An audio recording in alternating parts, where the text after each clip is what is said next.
Mga kabayan, bababa na ako ha. Kung napapansin mo, doon pa ako pupunta sa pinakababa. Nakakatakot. Sana makaya ko. Then doon yung aming bahay. 'Di ba kung napapansin yung mahabang, yung malaki at saka mataas na building na yan, yung sa ilalim ng pharmacy, doon sa amin. So ngayon, bababa na ako. Aray. Ayan, kailangan humawak tayo ng bonggang-bongga. Kasi baka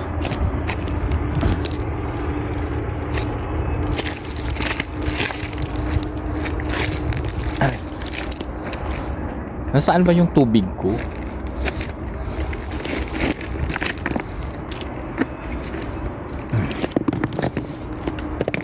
Aray, nakakatakot yung mga bato, mga kabayan. Natusok ako.